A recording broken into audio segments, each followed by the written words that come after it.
name of the Father, Son, and Spirit. Our Father, who art in heaven, hallowed be your name. Your kingdom come, your will be done on earth as it is in heaven. Give us this day our daily bread, and forgive us our sins, as we forgive those who sin against us. Do not bring us to the east, but deliver us from evil. Amen. Father, Son, and Holy Spirit. Amen. Good afternoon, class. Good afternoon, teacher. How are you today? We are fine, thank you. Well, that's good to learn. You will not take yourself. Thank you, teacher. Are there any absent in this afternoon? None, teacher. Right, let's give a hand for everyone. Now, class, before we proceed to our new lessons this morning, I want you to know that we will have a classroom rules that you must need to follow during our class discussion. Is that clear? Yes, teacher. Right. So everybody is ready? During the classroom discussion, everyone is expected to cooperate and participate. Please raise your right hand if you want to answer. Avoid being in and out during the classroom discussion. Avoid talking with your secrets. If you have clarification, please approach your teacher directly. Thank you for reading our classroom rules. I hope everyone will follow our classroom rules. So now, class, we will have an activity. All you must do is to examine the picture that flashed on TV. Is that clear? Yes, teacher. Right. In the first picture, what is it? Mark? A human body, teacher. Alright, that is a human body. So, in a human body, what part of the human body is the most hard? Raymond. Moon. Very good. The moon. So, how about this one? What is the picture? What is the picture that flashed on TV? Princess?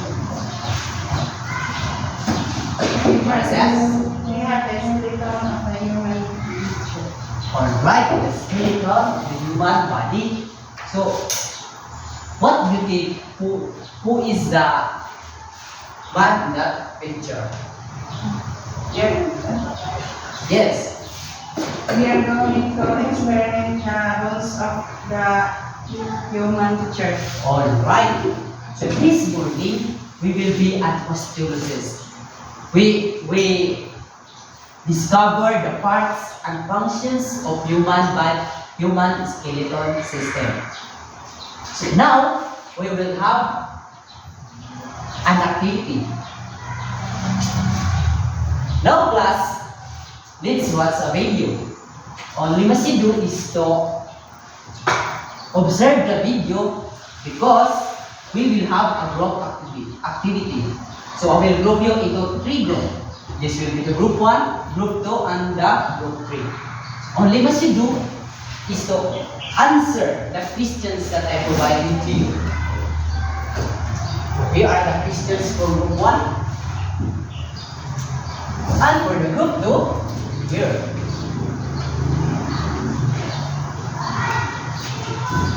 And also for the group 3.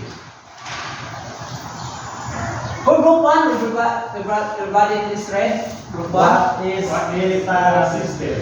What are those main-track of axial skeletal system? What are those main-track of appendicular system? What are the functions of skeletal system? Thank you for reading group 1. How about the group 2? This spread. What are the function of skull? What are the function of spinal column? What are the function of arm bones? What are the function of shoulder? Thank you for reading group 2. Or group 3, please read. What are the function of pelvic girdle? What are the function of ribs? What are the function of sternum? What are the function of knee bones? Alright, thank you for reading. So each group will receive a Manila paper in order you to answer the questions. So, now, let's play the video. So, everybody, everybody list down some important things next for the video, because later I prepare here many questions about the video.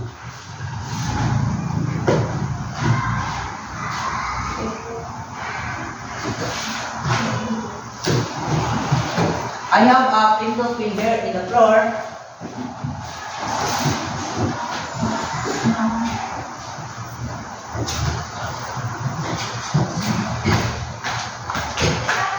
Okay, let's play the video.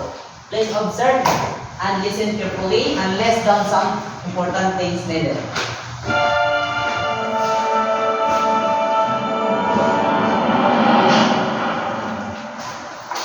The skeleton is the framework of the body.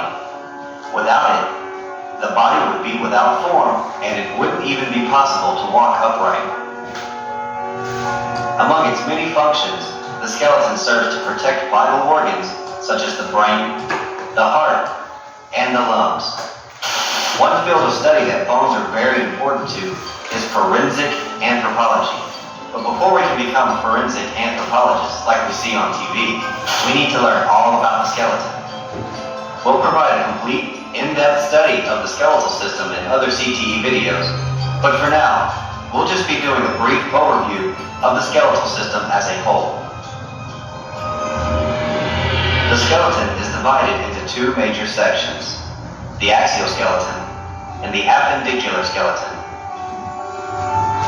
The first section we'll cover is the axial skeleton. This forms the main trunk of the body and consists of the skull, spinal column, ribs, and sternum. The sternum is the breastbone, and the skull is composed of 8 different bones.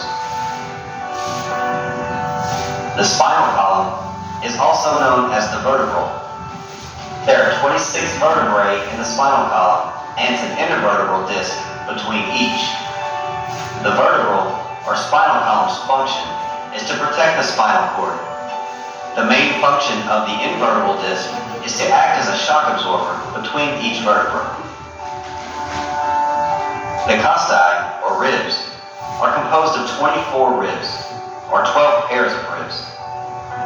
There are 7 pairs of true ribs and 5 pairs of false ribs, of which the last 2 pairs are called the floating ribs. The rib's main function is to protect vital organs such as the heart, major blood vessels, and the lungs. These bones are also responsible for the production or creation of blood. The medical term for this is hematopoiesis.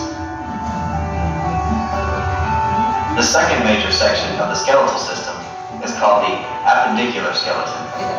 This section forms the extremities of the body, which are the shoulder girdle, arm bones, pelvic girdle, and the leg bones. The shoulder girdle is comprised of 4 bones. It's made up of 2 clavicles, known as the collarbones, and 2 scapulas, which are known as the shoulder bones. Together, these bones form the shoulder girdle, to which the arm bone is attached to. The arm is composed of 3 bones. The upper bone is known as the humerus. This is categorized as a long bone. The lower bones, of which there are 2, are called the radius and the ulna. Attached to the radius and ulna are the wrist bones, otherwise known as the 8 carpals. Attached to the 8 carpals are the hand bones, and the hand bones are comprised of 5 metacarpals, which form the palm of the hand, and the 14 phalanges, which form the fingers, including the thumbs. The pelvic girdle is the structure to which the leg bones are attached. The pelvic girdle is made up of 2 os coxae, or hip bones. Each hip bone is divided into 3 sections: the ilium, the ischium, and the symphysis, or pubis. The leg bones are attached to the pelvic sockets, called the acetabulums. Each leg consists of 1 femur, or thigh bone. It is in the upper leg and is also categorized as a long bone. Between the upper and lower leg is the patella, or kneecap. And the lower leg is composed of the tibia and fibula.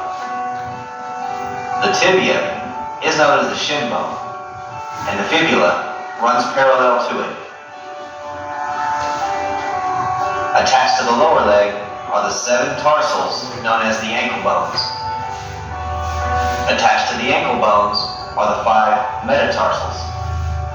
And attached to these bones are the 14 phalanges, which are the toes. And last but not least of the leg bones is the heel of the foot. This is known as the calcaneus. Long bones are hard, dense bones that provide strength, structure, and mobility. An example is the femur or thigh bone. Here's the anatomical makeup of a long bone. A long bone has a shaft and 2 ends.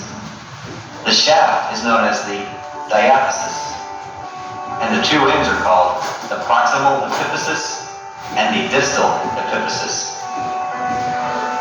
The medullary canal is a cavity in the diaphysis, which is filled with yellow marrow.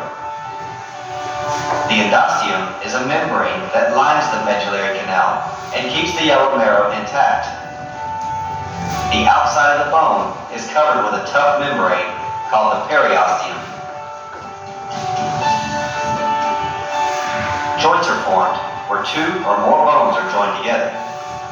The joints are divided into 3 major categories defined as to how these joints move. Diarthrosis or synovial means freely movable. An example would be the arm socket or the ball and socket of shoulder and hips.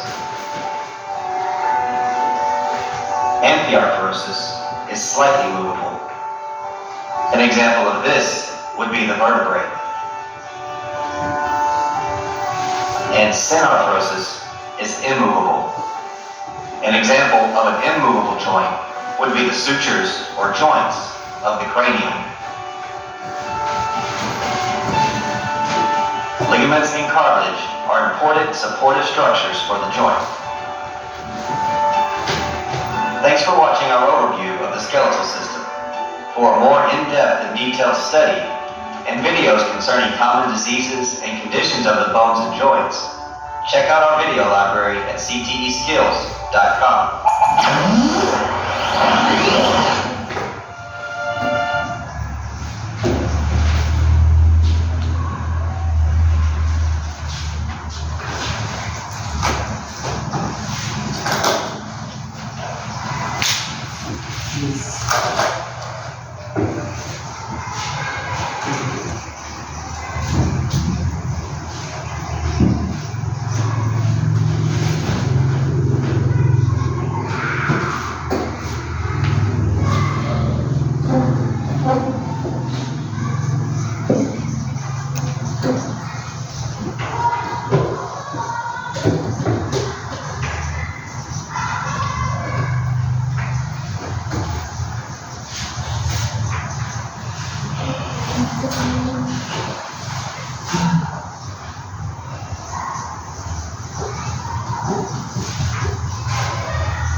Okay, let's just wait for 3 or 3 minutes.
Hurry up, Group 3.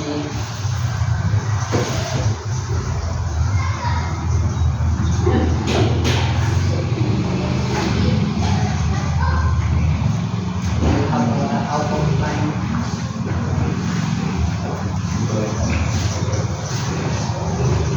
Alright.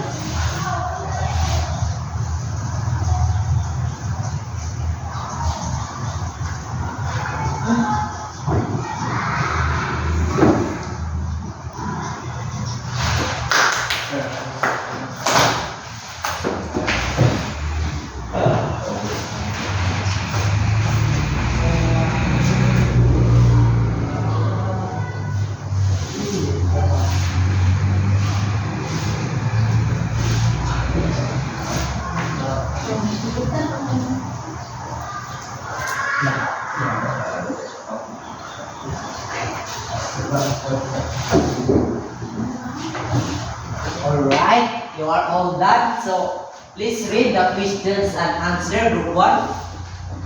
What is skeletal system?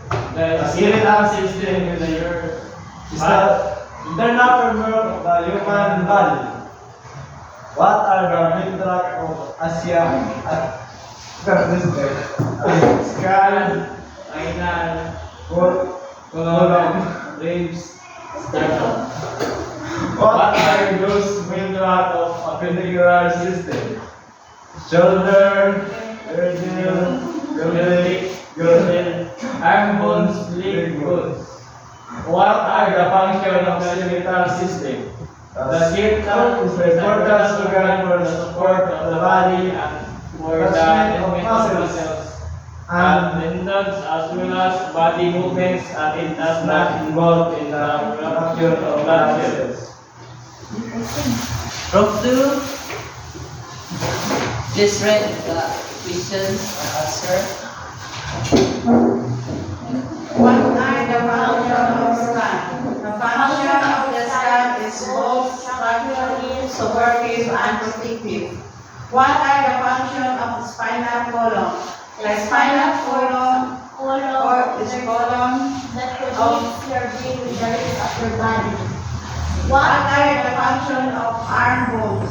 It It helps helps to us provide support and movement to the soft tissue. What are the functions of shoulder girdle? It supports the weight of the upper body when sitting and to transfer this weight to the lower times when standing. Thank you for reading Group 2. Group 3, it's your turn now. Your turn now. what are the functions of pelvic girdle. The function of pelvic girdle is to support the weight of the upper body when sitting and to transfer this weight. Lower What are the functions of ribs? These bones Serve to protect the contents of your thoracic cavity. What are the functions of sternum? The function of sternum is to connect cartilage It forms part of your rib cage, which protects your heart and lungs. What are the functions of leg bones? The function of leg bones is to protect two bones and the tibia and the fibula. The role of these two bones is to provide stability and support to the rest of the body, and through circulation with the femur and foot, ankle, and muscles attached to these bones provide stability and ability to upright position. Good. Thank you for reading. So now class. So based on the video and photos that I provided to you, we discussed about, this morning we discussed about the skeletal system. Discuss about skeletal system. So but before we proceed to our new lessons, let us first know the objective that we must need to attain during our class discussion. So everybody please read. objectives. Given the materials and objectives, the basic pupils will be able to do the following with at least 75% level of accuracy. Explain the parts and functions of the skeletal system. Label the parts of the skeletal system. Give the importance of skeletal system. Alright, thank you for reading everyone. So I hope everyone will cooperate and participate during our class discussion. Class, based on the video I presented to you, what is a skeletal system? Raymond. The skeletal system is your body work structure. Alright. Skeletal system is the internal framework of the human body. So it is made of bones that structurally body support. What are the functions of skeletal systems? Skeletal system. Yes, Mark. The function of the skeletal system is gives your body its shape, allows movement, makes blood cells, provide protection for your organs and store minerals. Alright. So functions of human skeletal system is give your body allows movements and support of the body for the attachments of muscles and tendons, or as well as body movement, and it is not involved body's fraction cells. Alright. Now, what do you think are the two dimensions of skeletal system?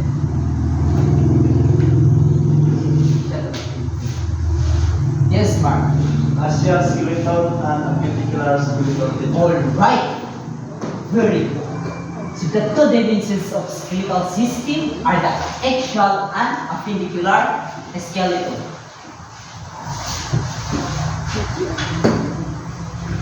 What? Now, what do you think are the main track of skeletal axial skeleton?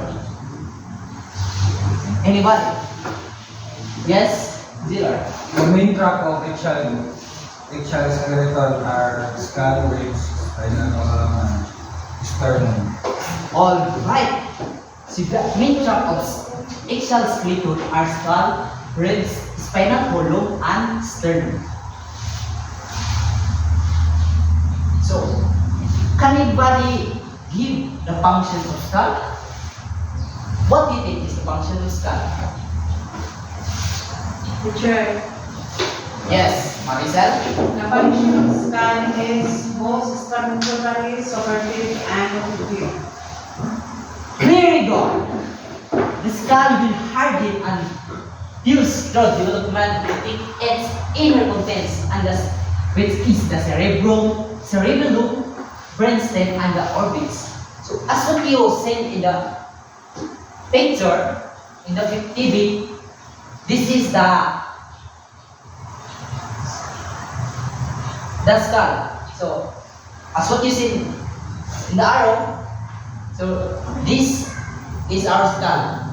Understood? Yes, teacher. Right. So please familiar in. What are the functions of spinal column?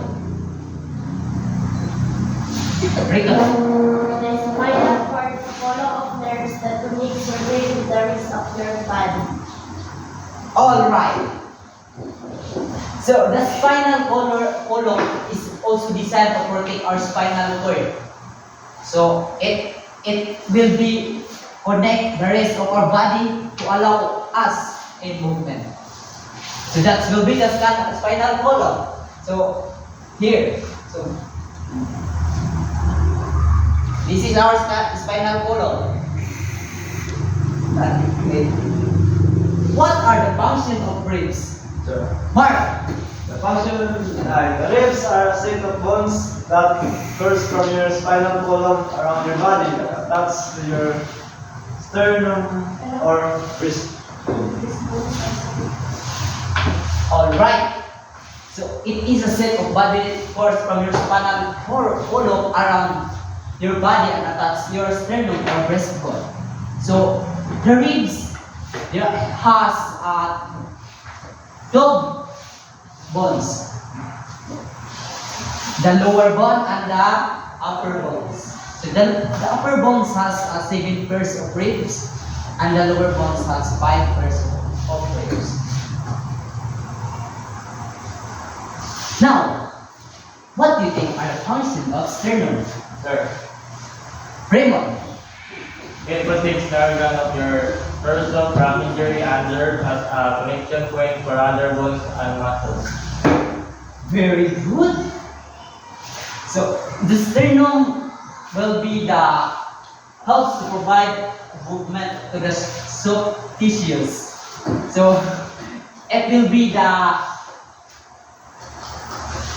help us to protect our heart, lungs, and cells of our body. So that will be the function of sternum. So here are the photos of sternum, that part of our body. As what you see, there are clavicle, manubrium, body, excipient process. So these all will be the connection point for other bones and muscles. Good.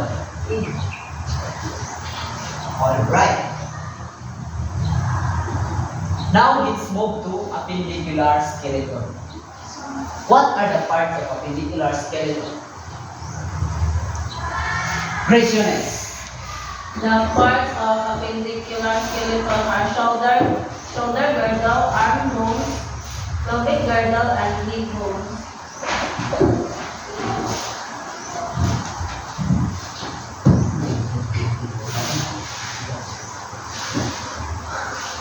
Alright. The parts of appendicular skeleton will be the shoulder girdle, pelvic girdle, arm bones, and leg bones. So, as what you said in the rib, in this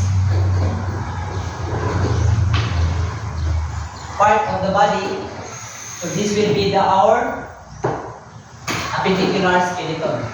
It consists of 4 bones, which are the pelvic girdle, arm bones, leg bones, and shoulder girdle.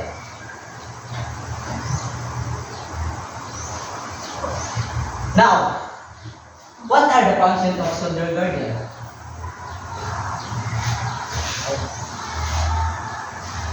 Gracious. The function of shoulder girdle is to support the weight of the upper body when sitting and to transfer this weight to the lower limbs when standing. Alright. So the function of shoulder girdle, it is also a wide range of functions, including abduction, flexion, extension, internal and external rotation. So this photo is our shoulder girdle.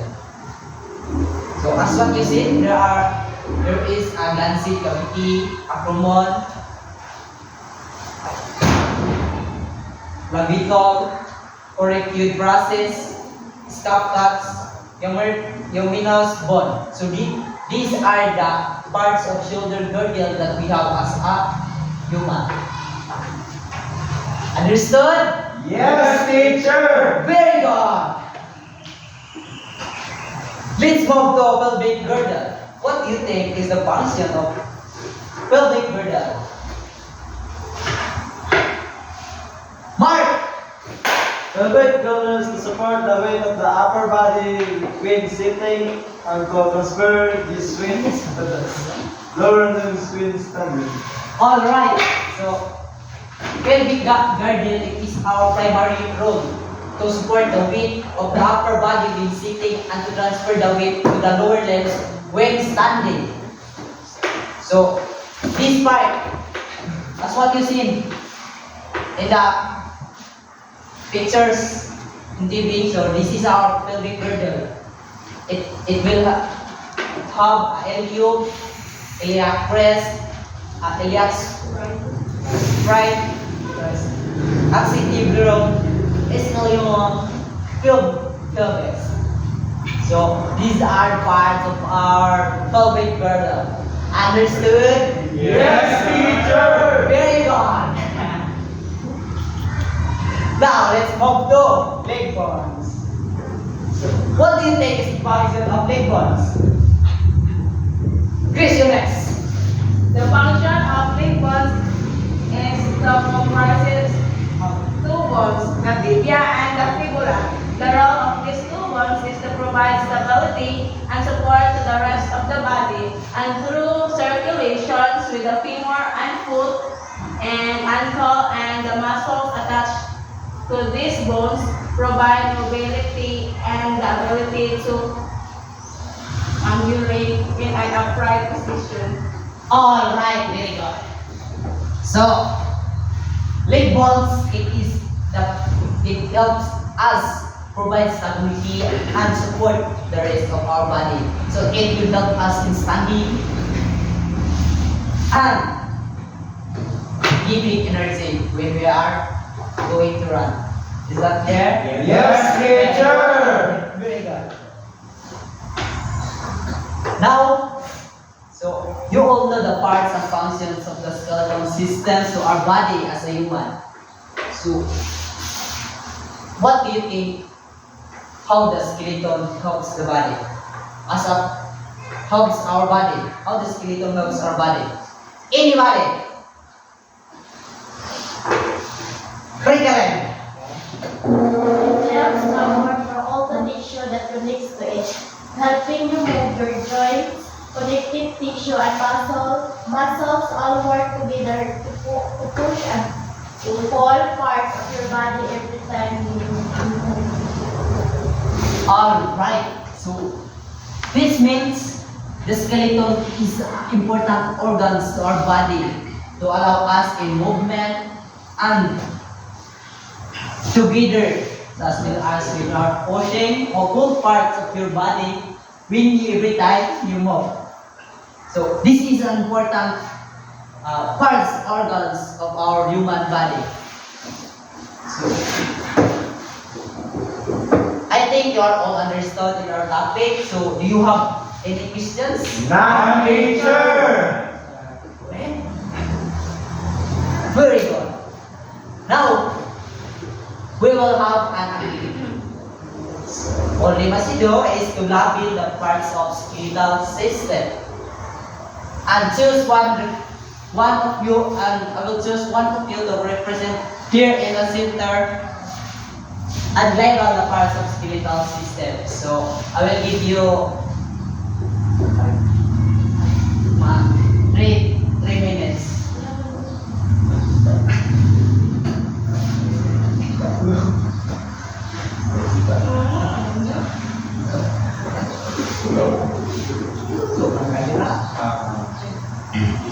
This part, so example, this part is our answer.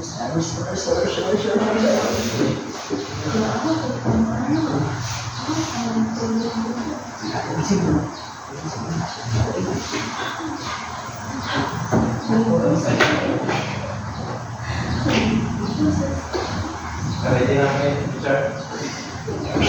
Are you ready, class? Yes, teacher! Who will volunteer to label the parts of skeleton system? So in your group, so for group 1, we have Mark Malmoria. Let's get Mark Malmoria. So This is our skeletal system. And this is our skull, yes, our ribs, our legs, and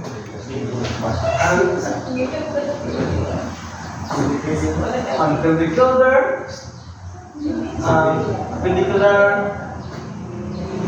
part, and that's all it is. let's give a hand for Mark Malmoria. For the group 2, we have Maricel. Okay, this is a part of, skeletal part of the human body. This is the bone of the leg, arms. This is the body of the bones of the legs. Then, this is the spinal cord at the back Yes. of the. Yes, don't laugh. Then, also this is the skull and the ribs. This part are the ribs. And that's all. What do you think is the human skeleton is important for our body? Human skeleton is important to our body because it serves to the human to walk. Oh, right. So That's all. let's give a judicial clap for Maricel. Very good, very good, very good. How about for the group 3? Group 3. All right. So we are all done. So now, class, there is no slide. Now, class. So I think you are all understood to our class discussion in this morning. So what do you have learned today? Graciousness.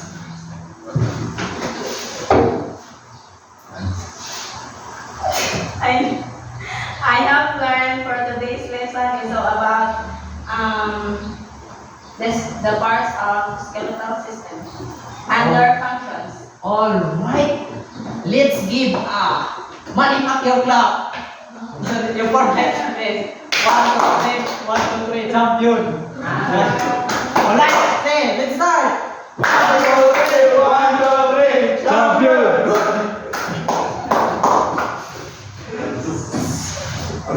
So, what is skeletal system?